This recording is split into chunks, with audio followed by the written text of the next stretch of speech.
thank you so much. Sorry, I feel like a political speaker. For Ferelden. Thank you guys so much for coming. We're so incredibly thrilled to have you all here. Thanks for waiting in the line. My name is Jessica Merzin. I am the community manager for Dragon Age, and I am also Hawk, the mage.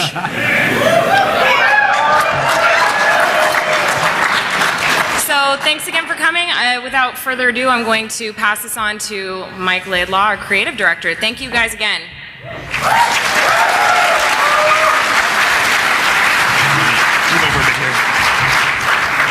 Yeah, it's a little humbling, given recent events, to have a room this full and obviously engaged. Guys, thank you so much for coming.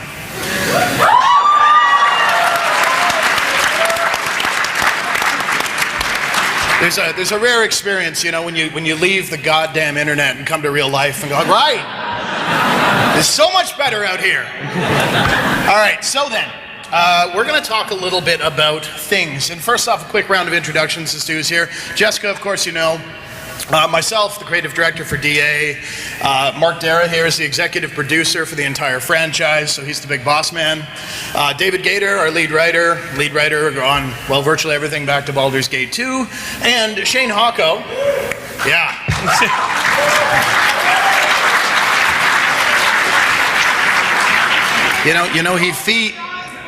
he feeds on your love, right? But none of the love. Yeah, the tears make him even stronger. And Shane Hawko's our assistant art director, also easily the most variable of moods in our slideshow. From heavy metal to enjoying flowers. So I want to open with a disclaimer. We're going to talk about some stuff today, and this stuff is not tied to a specific product.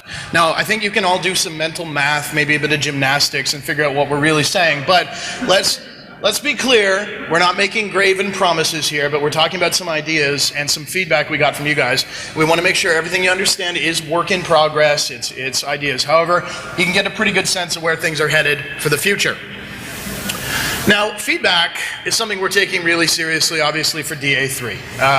With DA2, we saw, lots of positives, some negative. Obviously, we're taking a long look at that, making sure that the game we're making is A, the game you guys want to see, and B, definitely the game we want to make. So, Mark took point on this, taking a single thread and saying, I'd like to get some feedback from people as we announce that Dragon Age 2 is concluded, that we're done active development on the DA2 story.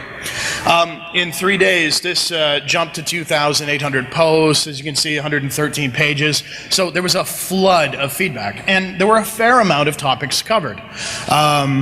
This is kind of the tip of the iceberg, and some things in there contradict other things on there, which is kind of the nature of the beast.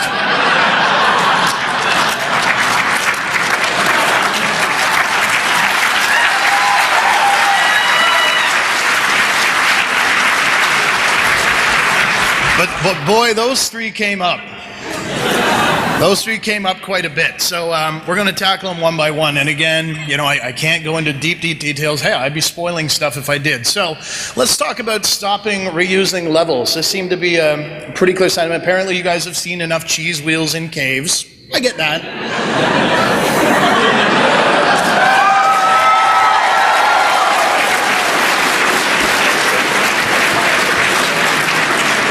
It's gonna take thrashings for the level art team to not put cheese everywhere, but you know what? I know what you guys are looking for, and I know what we're looking for. We're looking for variety.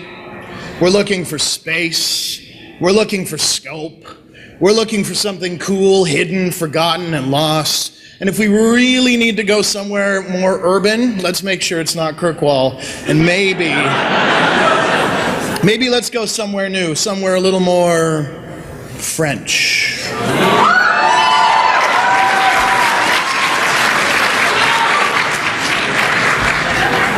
Because they have cheeses. But not only wheels. Yes, in other forms. That's the best part. So, decisions that matter. This one's kind of an interesting subject because the big thing is that I can't talk about, well, what are the decisions without spoiling stuff. But I think in essence, yeah, we will absolutely make sure that's what we're delivering, including your previous games.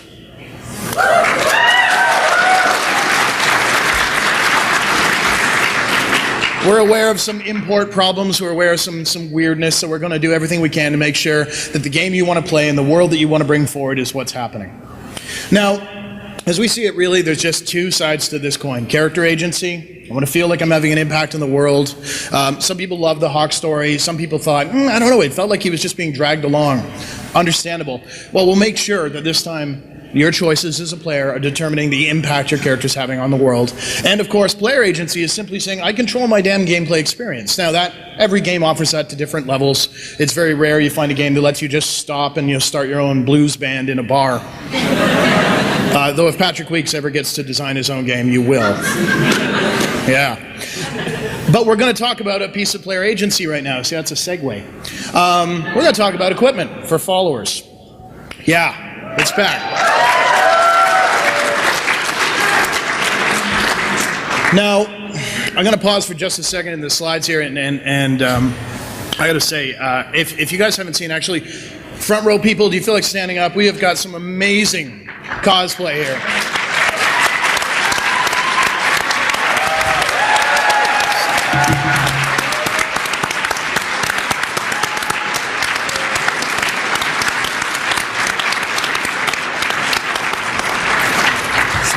And this is, I mean, quite frankly, what a signature look for the characters can provide is a good chance for people to really identify with them from a tactical sense. You can look at them in a battlefield and they have their own silhouette, their own shape, their own color scheme, and you kind of instantly go, all right, I know who I'm dealing with. If we're doing big, busy battles, that's going to be something that's important.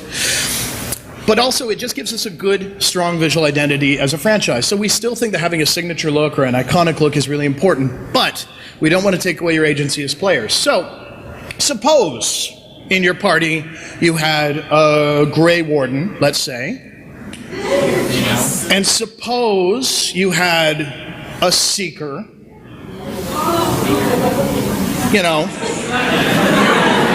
a Seeker, and you had this thing, this suit of armor, perhaps a chess piece, and it had stats and stuff. That's pretty familiar. Well, if we have these two characters in your party, what we want to make sure happens is that when you put the chess piece on, you're seeing a visual change. Not necessarily a fundamental redo of the character, but a visual change, something that's added on. And if we were to move that to our Seeker, it would similarly move across. Not identical as a suit of armor, meaning the character still has their own shape, their own look, but something that obviously you can see the correlation. That's the direction we'd like to head. And I'll show you why. Because we can then extend out to arms, arm guards, shoulders, pauldrons, that kind of thing. We can move that between characters as well. You can end up with full suits that are thematically similar, which is very similar to what you saw in Origins. But again, it's you doing the combinations. Move that to another character, and again, you see that kind of thematic thing. Notice they don't really lose their identity in the process. That's the middle ground we've been looking for since DA2. And of course, then, suit equivalencies across different plate mail wearers like that. Or something that's a little more to their taste like that. And if things are really good, maybe we'll let you mess around with stuff like color or even material.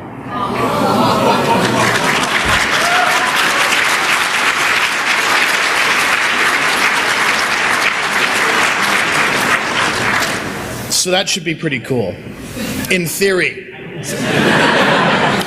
And that's all we wanted to show you today. Again, our overall policy for any future project is going to be, if we can't show it to you, we're not going to talk about it.